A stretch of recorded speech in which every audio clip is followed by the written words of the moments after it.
Shalom, damai sejahtera bagi jemaat Tuhan dimanapun saudara berada. Saat ini saya hendak bersama-sama mengajak kita dalam perenungan firman Tuhan yang akan didasarkan dalam Injil Yohanes pasalnya yang ketiga, ayatnya yang ke-31 sampai yang ke-36. Dan nanti saya akan bacakan ayatnya yang ke-36 bagi kita. Sebelum itu kita berdoa. Bapa Surgawi Tuhan kami dalam Yesus Kristus, kami bersyukur atas setiap penyertaan-Mu dalam kehidupan kami. Saat ini kami bersama-sama hendak merenungkan firman-Mu Tuhan. Mari Engkau memberikan kami hikmat dan pengertian sehingga kami dapat mengerti dan memahami kebenaran firman Tuhan dan kami dapat melakukannya dalam hidup kami. Dalam nama Tuhan Yesus Kristus kami berdoa. Amin. Bapak Ibu Saudara-saudari, saya akan bacakan bagi kita ayatnya yang ke-36. Bapak Ibu silakan menyimaknya.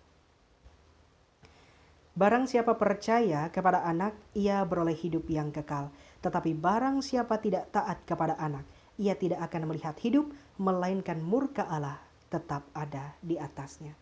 Bapak Ibu Saudara-saudari, perenungan kita pada saat ini pertama-tama yang harus kita mengerti adalah ini merupakan kesaksian Yohanes terhadap Yesus. Kesaksian Yohanes bahwa Yesus Kristus memiliki karunia yang benar-benar dari sorga. Nah, di dalam perenungan ini sesungguhnya ada satu hal yang menarik yang mau saya tekankan dalam perenungan firman ini. Yang mana itu saya akan bacakan dalam ayatnya yang ke-26 dan 27 demikian. Lalu mereka datang kepada Yohanes dan berkata kepadanya, "Rabi, orang yang bersama dengan engkau di seberang sungai Yordan dan yang tentang dia engkau telah memberi kesaksian, dia membaptis juga dan semua orang pergi kepadanya." Jawab Yohanes, "Tidak ada seorang pun yang dapat mengambil sesuatu bagi dirinya kalau tidak dikaruniakan kepadanya dari sorga." Di sini jelas Yohanes mengatakan bahwa apa yang sudah dilakukan oleh Yesus itu sesungguhnya dikaruniakan oleh sorga. Kenapa ia sampai berkata demikian? Di sini mau ditonjolkan, mau diperlihatkan ada sikap yang buruk, sikap yang tidak baik. Orang-orang mau mengadu kepada Yohanes bahwa ada orang selain Yohanes yang membaptis dan bahkan banyak yang mengikut dia. Iri hati dan dengki. Ini merupakan sifat yang amat buruk. Ini merupakan sifat yang tidak boleh ada dalam kehidupan saudara dan saya saat ini. Karena sifat iri hati dan dengki membuat kita jauh daripada Tuhan, membuat kita tidak betul-betul taat mentaati firman Tuhan, yang bahkan membuat kita membuat hubungan yang erat menjadi terpisah, membuat hubungan yang baik menjadi retak bahkan hancur. Bapak Ibu Saudara-saudari, percaya kepada Tuhan Yesus, mengimani bahkan melakukan firman Tuhan itu adalah hal yang sangat luar biasa, yang bahkan tidak dapat dinilai dan digantikan oleh emas, perak, atau seluruh harta yang ada di dunia ini. Kenapa?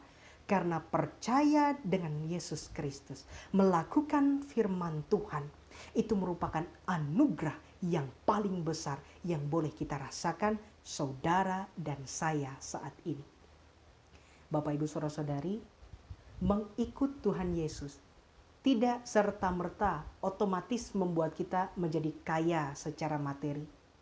Mengikut Tuhan Yesus tidak serta-merta membuat kita terhindar dari permasalahan, terhindar dari pergumulan, terhindar dari kesedihan, bahkan apa yang kita rasakan yang membuat kita merasa terpuruk.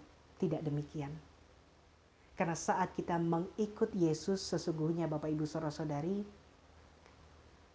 sesuai dengan yang disaksikan dalam Injil Kristus, bahwa kita harus memikul salib, menyangkal diri, baru kita bisa ikut Kristus, baru kita bisa ikut Yesus. Artinya tidak hanya hal-hal yang nyaman-nyaman saja, ada hal yang bahkan mungkin saja membuat kita merasa tidak nyaman, kita merasa diri kita sangat teraniaya, bahkan sungguh berat beban hidup yang kita alami. Apakah itu membuat kita menyatakan bahwa Tuhan tidak menyayangi kita? Tidak. Bahkan dalam saat yang seperti itu, harusnya kita melihat bahwa Tuhan Yesus mau melihat seberapa taatkah Seberapa bertekunkah, seberapa setiakah kita untuk menaati firman Tuhan walau dalam keadaan seperti apapun juga. Maka oleh sebab itu ya jemaat sekalian, pada saat ini firman Tuhan mau berkata, barang siapa percaya kepada anak, ia akan memperoleh hidup yang kekal. Tetapi barang siapa yang tidak taat kepada firman Tuhan, kepada Tuhan Yesus, ia tidak akan memperoleh hidup. Bahkan murka Allah ada di atasnya. Saat kita tidak melakukan kehendak Tuhan, saat kita memelihara iri hati dan dengki kepada sesama kita, kepada orang lain, pada saat itu juga kita tidak betul-betul hidup dan taat dalam firman Tuhan. Padahal hari-hari kita sering menggebu-gebukan kasih dan mengasihi. Kita sering berkata dalam Injil Matius pasal yang ke-22 ayat 37 sampai yang ke-40. Kasihilah Tuhan Allahmu dengan segenap hatimu dan dengan segenap jiwamu dan dengan segenap akal budimu. Itulah hukum yang terutama dan yang pertama. Dan hukum yang kedua yang sama dengan itu ialah, kasihilah sesamamu manusia seperti dirimu sendiri. Saat kita mempunyai iri hati dengki kepada orang lain, kita mau menonjolkan diri kita, kita mau egois kita mau menampakkan diri kita lebih hebat daripada orang lain. Sesungguhnya saat itu kita sudah tidak patuh dan taat kepada firman Tuhan. Jadi apa gunanya kita berkata kasih, kasih, kasih setiap hari kalau kita tidak sungguh-sungguh mentaati firman Tuhan. Bapak, Ibu, saudara-saudari sekalian, saat ini firman Tuhan ini mengingatkan dan menegur kita. Jangan kita hidup dalam persaingan yang tidak sehat. Jangan kita hidup dalam kemunafikan. Jangan kita hidup mau menonjolkan diri kita sendiri dan menjauhkan bahkan menyingkirkan orang lain daripada kita. Malah saat ini, apalagi dalam masa-masa penuh dengan ketidakpastian, masa-masa pandemi COVID-19 ini, jauhkan sifat iri hati, jauhkan sifat dengki daripada kita. Malah justru sebaliknya, harusnya kita semakin mempererat hubungan kita, kerjasama kita satu dengan yang lain. Karena dengan demikian kita dapat semakin kuat.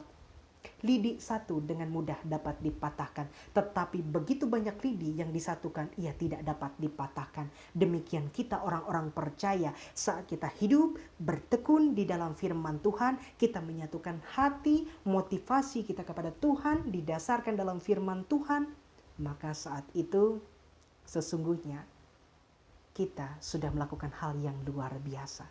Kita sudah menjadikan Yesus sebagai Raja dan pemimpin hidup kita. Saat itu juga kita sudah setia kepada firman Tuhan. Bapak, Ibu, saudara-saudari, ada cerita yang konon katanya dalam tradisi kita orang Kristen, pernah dikatakan Petrus sedang berlari-lari, terengah-engah. Ia keluar dari kota Roma, melarikan diri karena ia sedang diburu hendak dibunuh. Dan di perjalanan konon, ia bertemu dengan Tuhan.